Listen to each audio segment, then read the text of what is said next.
వాళ్ళల్లో మధ్యాహ్న భోజనం ముఖ్యమైనది, చదువు మధ్యాహ్నం అయిపోయింది. చదువు ఎవడికి అక్కల్లా. భోజనంలో గుడ్డెట్టారా, గడిది గుడ్డెట్టారా, అన్నం తినేవాడు కోడిగుడ్డు పెట్టడం ఏంటంటే బుద్ధి ఉందా లేదా? చదువుకోమని లేకపోతే వెళ్ళిపోమని చెప్పేవాడిని.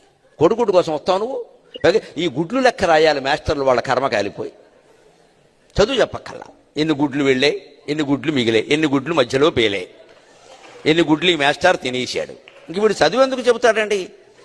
అసలు పిల్లలకు భోజనం పెట్టడం ఏంటంటే వాళ్ళ భోజనాలు వాళ్ళు తెచ్చుకోవలేదు, మానేమానండి.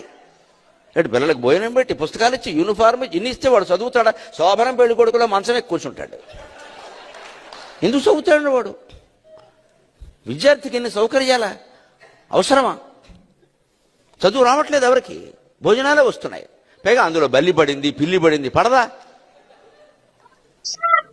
ఆ వండి పెట్టే వాళ్ళకి డబ్బులు ఉండవు. ఎక్కడి నుంచి ఇస్తారు? ఎంతమందికి ఇస్తారమ్మా? ధార పోస్తారు ప్రభుత్వం వాళ్ళు. ఎక్కడి నుంచి ఉన్నాయి డబ్బులు? ఇక్కడ నీ డబ్బులు పెట్టి నువ్వు చదువుకో, నీ అన్నం నువ్వు తిను, నీ బట్టలు నువ్వు కట్టుకో, నీకు ఇష్టమైతే చదువు. ప్రభుత్వం పని ఏమిటంటే, ఉభయ తెలుగు రాష్ట్రాల పెద్దలందరూ వింటారు నా కెమెరా ద్వారా కాబట్టి చెబుతున్నా, ప్రభుత్వం కర్తవ్యం బాగా చదువు చెప్పడం తప్ప పుస్తకాలు ఇవ్వడం, బట్టలు కుట్టించడం, అన్నం పెట్టడం కాదండి.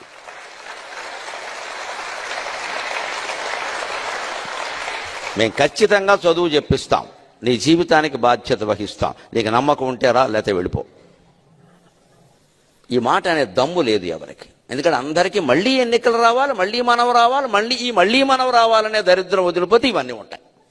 మళ్ళీ నువ్వే ఎందుకు రావాలి? ఇంకొకడు వస్తాడు, నీకు అనవసరం.